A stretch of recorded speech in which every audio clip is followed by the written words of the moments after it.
What's good, Knicks family? It's your boy CK2K, and we are back.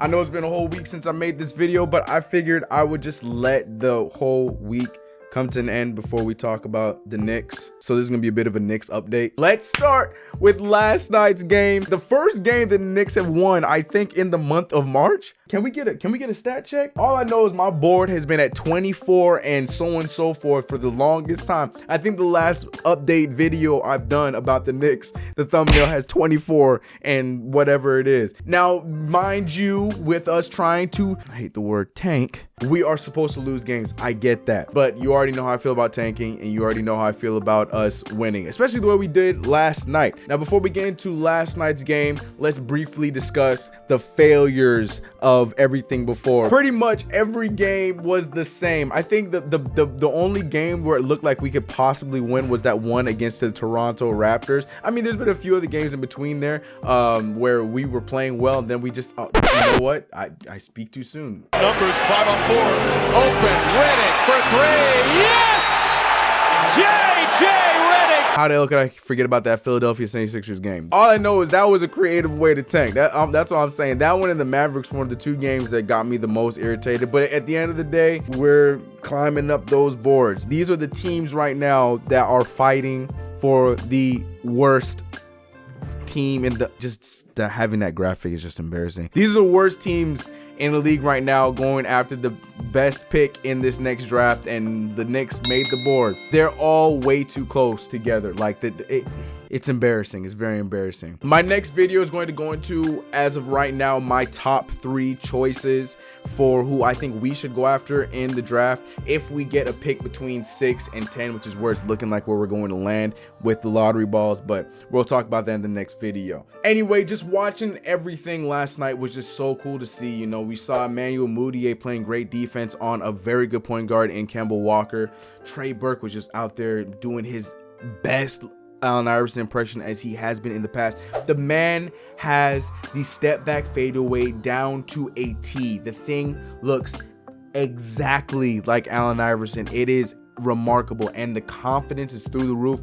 Trey Burke could easily come into our come to training camp next year as our starting point guard, depending on what happens in the draft or what happens with who we bring back. As you know, Mudiay, of course, Ntilikina is gonna be back, but you know, you never know what's gonna happen in the free agency. I would be okay with him being our starting point guard, even being our point guard off the bench. I'm cool with that too. Frank Ntilikina, though, I need to talk about my guy Frank. Frankie had 15 points, his season high, also his career high. But not only did he have 15 points, these were the shot selection was so confident. My boy looked like a star. My man was out there looking like a dude that knows how to play basketball. I know a lot of you naysayers were saying, I just don't say it about Frank Ntilikina. I don't know if he's gonna be that guy. If this didn't show you anything, then you're crazy. He is 19 years old. 19 years old. From what you see in the good times, especially when Frank Ntilikina used to, you know, close out games, and then in last night's game especially, the kid has the motor to be a leader on this team, and I am very excited for that. How long it will take, hopefully not too long, but I'm willing to wait as long as he needs to take. The kid, he has a first round draft pick contract, so we have him for at least 4 years, so we can wait the 4 years. I'm all about it. But with all that nonsense being said, all me talking about absolutely nothing, just talking Knicks, I want to hear what you guys have to say. Are you guys enjoying the tanking? Are you enjoying that? Do you think we're doing it the right way? Do you think we should be losing better?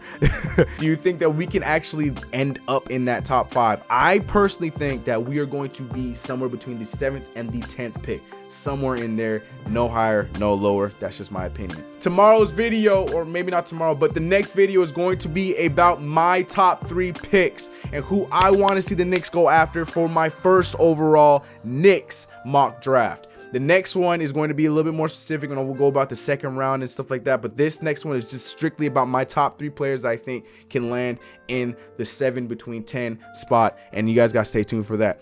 I know you guys notice it now, but my social medias are out there, so you have no excuses to not follow me on social media, on Twitter, on Instagram, and here on the YouTubes. To hit that subscribe button if you haven't already. The way and the stuff that you guys have been saying, like, you guys push me to keep motivating me to make more videos, and that is going to be back on track, man. Work has been killing me. Shout out to the Fumble. Check out the Fumble. Your boy been on there quite a bit. I'm editing the videos. Been some good stories. You know, shows with love, so you see what I've been up to, you know. Much love, y'all.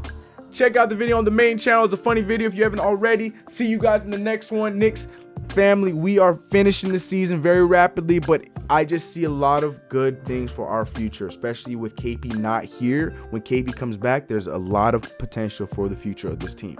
Stay positive, y'all. We'll be talking about whatever Knicks game's coming up next. I'll try not to be 2 weeks until the next time I talk about the Knicks. All right, much love, y'all. Catch you on the next one. We out.